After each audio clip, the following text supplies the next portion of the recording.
Bom dia, bem-vindos todos a mais uma dose de psicologia infantil, nas nossas quintas-feiras às 11h30.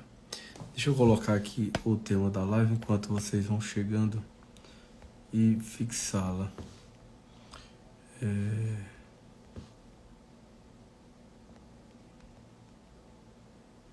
Desentendimento dos pais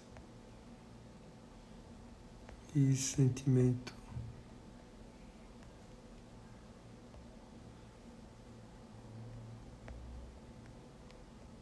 culpa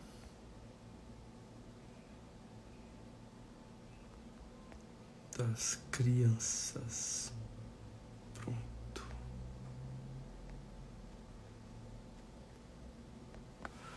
Prontos.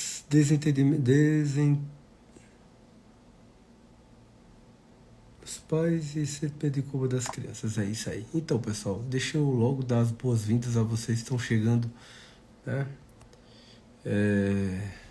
Suzy, Josi, Regis, Richardson, Michele, Alexandra, sejam todas e todos muito bem-vindos. Elizabeth está chegando aí também. A Pascom do Congo. Bem, que alegria tê-los aqui para tratarmos desse tema, que eu penso que seja muito importante para a gente refletir sobre. Visto que, se vocês não sabem, mas há um sentimento importante, infelizmente, por parte dos filhos, sobretudo quando são crianças, de culpa em relação ao mal-estar e aos desentendimentos relacionados aos pais, o que o casal sofre. Como vocês sabem, claro, a proposta é não nos desdobrarmos durante muito tempo nessa live, fazê-la apenas em 30 minutos, mas eu penso que em 30 minutos é possível esclarecer um monte de coisa interessante. E, por favor, fiquem absolutamente à vontade para fazerem perguntas e intervenções ao longo da minha exposição. Reparem bem, quando nós, na semana passada, falamos acerca do sentimento de ingratidão, né, que os pais às vezes têm de quase... Vai ficar salva sim, Luiz, essa live vai ficar salva. Que os pais sentem com relação aos filhos e, consequentemente, a questão da fragilidade dos pais. Então, a gente já parte do princípio de que os pais, eles não são perfeitos. É muito necessário fazer essa observação. Os pais não são perfeitos.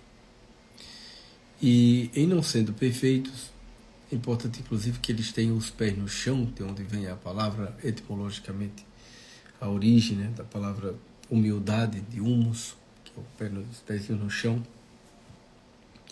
de entender que o ambiente familiar é um ambiente marcado por dificuldades. Não é um mar de rosas, todo mundo sabe disso. Há um trabalho, o trabalho de se constituir e manter uma família. Não se mantém uma família a troco de... sem nenhum esforço, sem nenhum sacrifício. E os pais, eles não necessariamente o tempo todo vão estar bem na sua relação. Isso é um fato. Existem seus conflitos. Só que existem os conflitos que são próprios da convivência, e são conflitos que precisam inclusive acontecer para que os ajustes do casal sejam possíveis. Mas existem também aqueles conflitos que extrapolam o necessário e que causam disfunções na dinâmica familiar. Bom dia, Daniela. Seja bem-vinda, viu? Seja bem-vinda. Então, esses desentendimentos que vão trazer disfuncionalidade na relação entre os pais e na relação familiar como um todo, acaba tendo como principal, né, vamos dizer assim, involuntário, um principal alvo as crianças, os filhos. Porque são os mais frágeis nas relações familiares. Porque ainda estão começando o seu processo de desenvolvimento e amadurecimento. Eles ainda não têm tanto recurso para lidar com determinadas situações.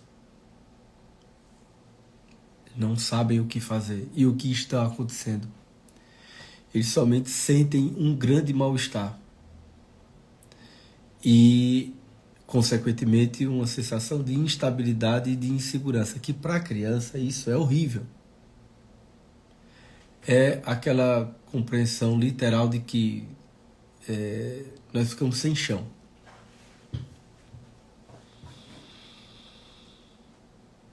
Em paralelo a isso, existe uma outra situação que é o seguinte: as crianças, por sua constituição natural, elas são egocêntricas. Eu não falei egoístas, isso é uma outra coisa. Embora também sejam semanticamente próximas essas palavras. Mas vamos ficar com o termo egocêntricas. Elas são egocêntricas, elas pensam ser o centro do mundo. Natural isso acontecer. Por quê? Pela sua necessidade de disposição de constituição egóica. Então elas vão precisar amadurecer e desenvolver a sua constituição egóica. Então elas pensam que o mundo está girando em torno delas. Então, se o mundo que está em torno delas é um mundo ajustado, é um mundo bom, é um mundo ordenado, é um mundo harmônico e que fomenta, facilita, favorece a realização plena da vida daquela família e da vida da própria criança, ela vai achar que tudo de bom que está acontecendo ali é causado por ela. Psiquicamente ela pensa o seguinte: tudo isso de bom que está acontecendo aqui, toda essa estabilidade, todo esse bem-estar que existe, é por minha causa, eu sou o causador disso, pela egocentricidade infantil.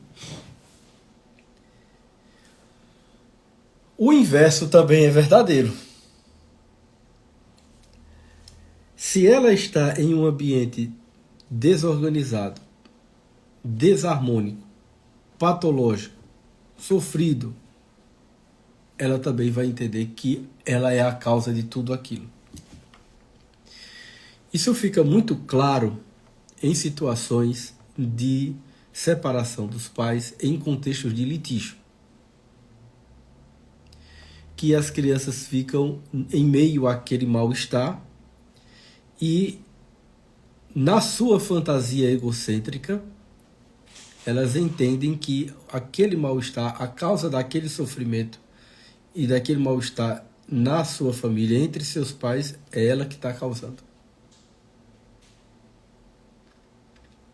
Ela pensa que é ela quem está criando aquela situação. Por isso que o tema da live é o desentendimento dos pais e o sentimento de culpa das crianças. Por quê? Porque elas não sabem distinguir entre culpa e responsabilidade. Elas absorvem tudo que está no ambiente.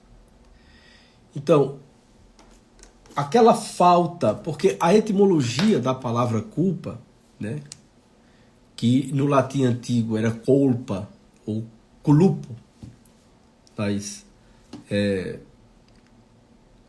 terminologias mais arcaicas dos povos indo-europeus, significa falta. Né? A culpa é uma falta, o sentimento de falta.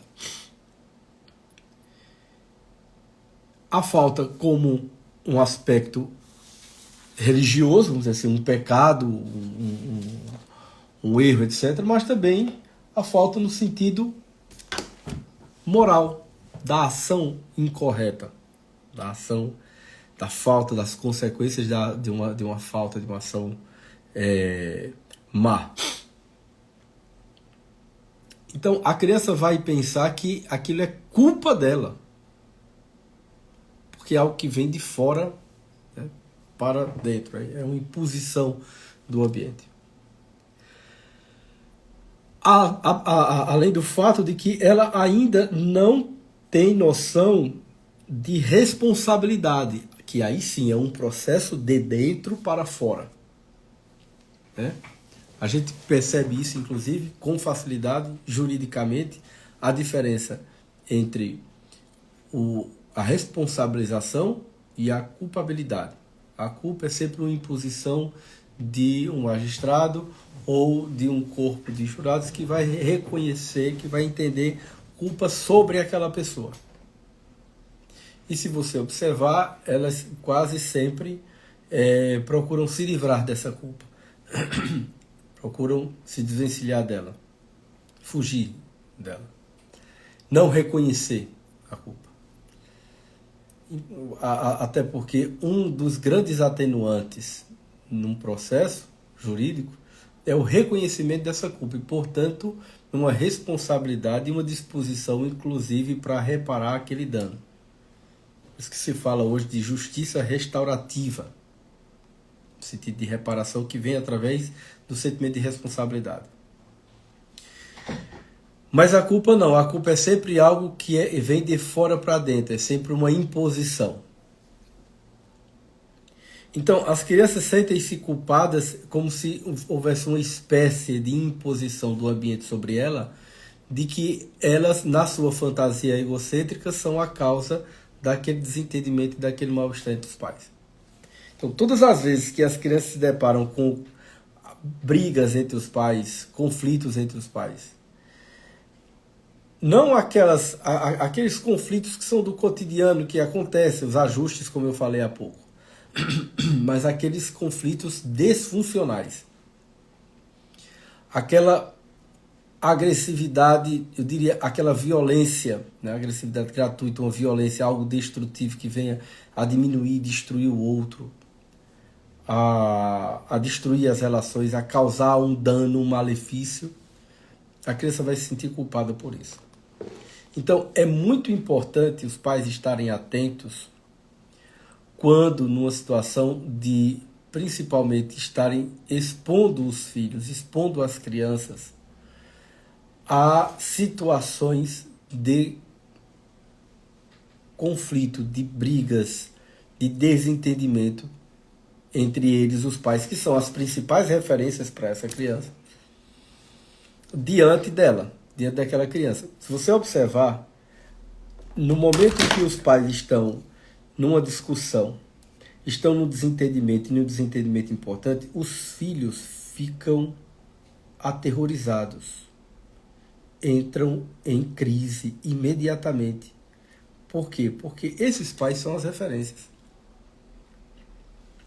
Então, se os pais que são a referência e são as principais pessoas, são centrais na vida daquela criança, começam a se autodestruírem, a se autoagredirem, né, e passar por um processo de destruição, os filhos vão entrar em desespero porque eles vão pensar o seguinte: poxa, tudo isso vai acabar, toda a minha vida agora vai pelo ralo.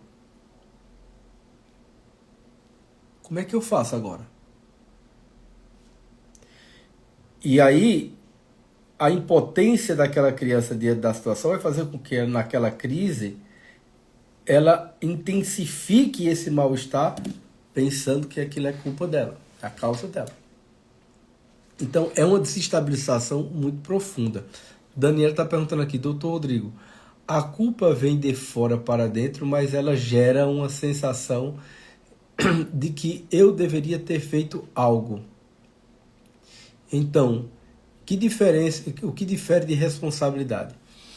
Vamos lá. Muito, muito importante essa sua pergunta, Daniel, porque semanticamente culpa e responsabilidade estão muito próximas. mas ela tem processos e consequências distintas na experiência pessoal. Se você observar, por exemplo, uma pessoa que se sente culpada e tem esse sentimento, eu deveria ter feito algo, né? O que significa dizer um sentimento de cobrança, porque na culpa você se cobra, é outro elemento importante que difere culpa de responsabilidade. Na responsabilidade não há uma cobrança, há um gesto, um ato espontâneo de responder, de se responsabilizar, de reconhecer aquilo que você faz e dar resposta àquilo, se posicionar. E na culpa gera esse sentimento de cobrança, você está sempre sentindo-se cobrado, onde o seu maior, vamos dizer, cobrador é você mesmo, as suas fantasias de que você deveria ter feito. Será que você deveria ter feito, ou se você conseguiria mesmo fazê-lo?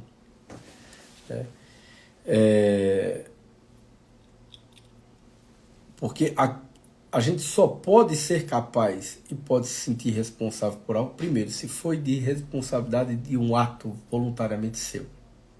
Né? Eu acho muito interessante, uma vez eu vi o professor lá falar,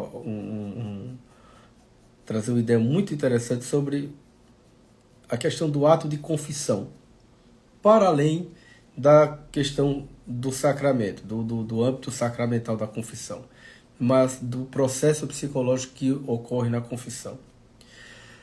No momento em que nós confessamos as nossas faltas, por exemplo, nós estamos reconhecendo aquilo que nós fizemos, aquilo que também nós não fizemos, aquilo que dissemos e aquilo que não dissemos, aquilo que pensamos e aquilo que não pensamos. Atos, pensamentos e falas. Nós nos responsabilizamos inteiramente por aquilo que é nosso. Isso nos dá uma fortaleza profunda. Por quê? Porque no momento em que alguém for nos imputar algo que nós não fizemos, que nós não dissemos e que nós não pensamos, a gente vai saber exatamente que aquilo que aquela pessoa está dizendo não corresponde à verdade. A verdade, não a nossa verdade só, mas a verdade dos nossos feitos, o nosso reconhecimento. Olha, isso aqui eu fiz, mas isso que você está dizendo não é verdade. Eu sei, eu tenho consciência. Então, por isso eu me responsabilizo. Mas por isso aqui, não. E, portanto, essa imputação de culpa que você está tentando, de fora para dentro, me submeter, isso aí não me cabe. Eu não tenho que responder a isso. Eu tenho que responder a isso aqui. Então, essa diferença entre culpa e responsabilidade está muito associada ao trabalho, ao processo interno de consciência que você desenvolve e de apropriação de si. Só que perceba, uma criança não consegue fazer isso. Ela não tem essa capacidade ainda porque ela não sabe separar o que é de dentro e o que é de fora. O que é dela e o que é do outro. Ela não tem consciência disso. E ela vai absorver tudo de fora para dentro. Então tudo vai ser uma culpa. Ela não vai entender, por exemplo, não tem nada a ver com isso aí. Isso é coisa do meu pai e de minha mãe. Eu não tenho parte com isso. Não, ela não vai pensar assim. Ela vai achar que todo aquele mal-estar é por causa dela. Ela faz parte daquilo. Então ela vai ser submetida a uma culpa brutal. A pior de todas as culpas, que é o quê? A culpa por estar destruindo aquilo que ela mais precisa e aquilo que ela mais ama, que são os pais. Por quê? Porque ela pensa, porque ela acha, porque ela está entendendo ali naquele momento que o conflito daqueles pais, o desentendimento daqueles pais é por conta dela. Entende? Então, um adulto consegue fazer esse processo, esse exame de consciência. Mas uma criança não. E tudo ela vai absorver como culpa. Agora, vocês já pararam para pensar as consequências para a saúde mental, que é você estar submetido, imerso e sufocado por culpa, tendo um algoz implacável dentro de você mesmo o tempo todo, lhe cobrando uma conta que você não deve. E isso é mais forte do que você, porque você não consegue, você não tem forças, principalmente para uma criança, para suportar e para fazer frente a esse sentimento. Exatamente, né? É devastador. É devastador. Você percebe que uma criança, quando está nesse contexto, ela tem uma postura de retração. Ela está intimidada, ela não consegue brincar, ela não consegue sorrir, ela não consegue se expandir, ela não consegue, ela está o tempo todo tensa, e retraída, e impotente. O temor, o receio, a insegurança está fazendo parte constantemente do universo, da dinâmica psíquica daquela criança. Por quê? Porque os pais estão transbordando para os seus filhos, ao invés de segurança, de alento, de proteção, de meios e recursos para que ela possa desenvolver. Ao invés disso, ela está transbordando essa culpa, esse mal-estar, esse conflito, essa insegurança. Exatamente. Fânia, desculpa, eu não sei se é Fânia Cris. Isso. Exatamente. Ela ainda não tem repertório simbólico suficiente para descrever e explicar o que ela está sentindo. Ela não consegue fazer ainda elaborações de representações mentais suficientes para dar conta daquilo que está acontecendo. Ela somente recebe de forma impactante e devastadora, como Daniela colocou, aquele mal-estar do qual ela está vivenciando ali junto aos seus pais. Então, é muito necessário que no convívio familiar os pais tenham essa não só preocupação, mas estejam ocupados de serem ao máximo atentos a não deixar que os filhos tenham contato com situações dessa natureza. Agora, é bem verdade também que se faz necessário a existência de um casal equilibrado, que se ame de verdade, que se admire, que se respeite, que sejam companheiros. E, infelizmente, essa realidade tem sido, infelizmente, mais distante pela desvalorização das famílias, desvalorização das relações do outro, a instabilidade dessas famílias e, consequentemente, o terreno pantanoso que se tornou alguns lares, né? Se é que a gente pode dizer que existem lares em ambientes nos quais esse conflito e esse mal-estar estão presentes. Pois bem, nós estamos nos aproximando aí do meio-dia. Eu espero que de alguma forma essa live tenha ajudado a vocês refletirem um pouco sobre isso, pensarem sobre como está sendo a dinâmica interna, e se os filhos de vocês, ou de conhecidos, ou dos pacientes de vocês, estão tendo uma dinâmica saudável para oferecer a essas crianças, para que elas não se sintam culpadas por aquilo que elas não são responsáveis.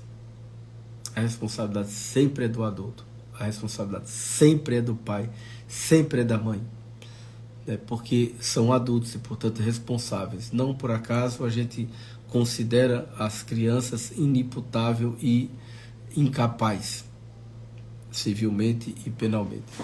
A gente reconhece, claro, suas capacidades psíquicas, suas potencialidades psíquicas, mas do ponto de vista civil e penal, a gente sabe que as crianças são incapazes. Incapazes de quê? Incapazes de lidar com essa sua dimensão de responsabilidade e de consciência daquilo que estão vivenciando. Que bom, Daniel, que bom que de alguma forma essa live te ajudou. Espero que essa e outras possam ajudar a vocês pensarem sobre isso. Sobretudo para não expor as crianças a conteúdos que possam fazer com que elas se sintam responsáveis por aquilo que elas não são. Tudo bem? Tenham um excelente final de semana. Essa live vai ficar gravada para vocês, tá certo? Assim como outras também que estão gravadas. Sintam-se à vontade para fazerem perguntas quando assim for necessário. Vou estar à disposição, vou responder algumas caixinhas de pergunta, etc. Tá bom? Disponha sempre, Cíntia e Vânia Cris. Sejam sempre bem-vindas e até uma próxima, se Deus quiser. Que bom que acabei de receber também a visita da Fazenda Carnaúba. Um forte abraço. Tudo de bom para vocês. Fiquem com Deus. Tchau, tchau.